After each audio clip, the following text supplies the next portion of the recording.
तर प्रश्न असा होता की एका वर्गामध्ये जर तुम्ही 3 मुलं बसवले तर 3 मुलांना जागा राहत नाही, म्हणजे 3 मुलं एक्स्ट्राची असतात. आणि त्याच वर्गामध्ये जर तुम्ही 4 मुलं बसवले तर 3 बेंच तुमचे रिकामे राहतात. तर हा प्रश्न आपण कुठलाही एक्स वाय न घेता डोक्याचा वापर करून कसा सोडवू शकतो ते आज आपण बघणार आहोत. तर बघा, प्रश्नानुसार जर आपण 4 मुलं बसवले तर मी असे 4 मुलं बसवलेले आहेत एका बेंचेसवरती. दुसऱ्या बेंचेसवरती पण किती मुलं बसवले आहेत? 4 मुलं बसवले. आणि तिसऱ्या बेंचवरती पण किती मुलं बसवले? 4 मुलं बसवले.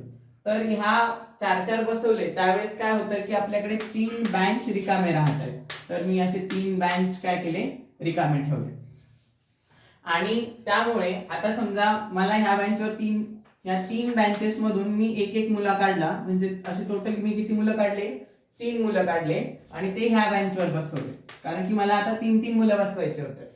त्याच्यानंतर मग अशाच प्रकारे मी अजून 3 बेंचेस मधून 3 मुलं काढले असतील आणि ते ह्या बेंचवरती बसवले असतील. अशाच प्रकारे मी अजून 3 बेंचेस वरून मुलं काढले आणि ते ह्या बेंचवरती बसवले असतील. पण प्रश्नात सांगितल्याप्रमाणे जेव्हा आपण 3 मुले बसवू त्यावेळेस अजून 3 मुलं आहेत की त्यांना बेंचेस उरणार नाहीये. त्याच्यामुळे आपल्याकडे अजून 3 बेंचेस मधून आपण मुलं काढले आणि त्यांना की जागा नाहीये. म्हणजे आपल्याकडे बेंचेस किती झाले?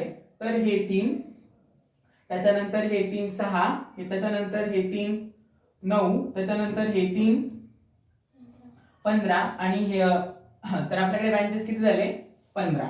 सो आतापर्यंत बघा आपण काय काय केलं ते बघू. तर आपण जेव्हा 4 मुलं बसवले होते त्या 3 बेंचेस मधून मी किती 3 मुलं घेतले आणि एक बेंच भरला. त्याच्यानंतर अजून 3 बेंचेस वरून मी मुलं घेतले, अजून एक बेंच भरला. त्याच्यानंतर अजून 3 बेंचेस मधून मी मुलं घेतले आणि अजून आपला तो तिसरा बेंच भरला आणि अजून 3 बेंचेस मधून मी मुलं घेतले. तर अजून 3 बेंचेस मधून मुलं घेतली आणि 3 मुलं एक्स्ट्राचे राहिले. तर आपल्याकडे एकूण बेंचेस किती झाले? तर ते जर आपण बघितले तर आपल्याकडे हे 3, हे 3, हे 3 आणि हे 3 हे झाले 12 बेंचेस आणि हे बेंचेस किती झाले? 15. आणि आपण प्रत्येक बेंचवरती आता आपल्याकडे किती मुलं आहेत? तर 15 आणि प्रत्येक बेंचवरती किती मुलं आहेत?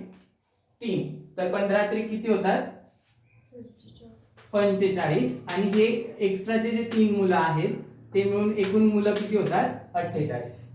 तर तुम्ही बघा, जर आपण 3 मुलं बसवले तर 3 मुलांना जागा नाही राहणार. आणि जर त्याच ठिकाणी आपण जर 4 मुलं बसवले तर आपले 3 बेंच रिकामे राहतील, कारण की जर आपण 48 भागिले 4 केलं तर आपल्याकडे होतं 12, म्हणजे 12 बेंचेस वरतीच आपले ते मुलं बसून जातात आणि 3 बेंचेस काय राहतात? रिकामे राहतात. हा प्रॉब्लेम जर तुम्हाला आवडला असेल तर अशाच प्रकारच्या प्रॉब्लेमसाठी तुम्ही चॅनलला सबस्क्राईब जरूर करा.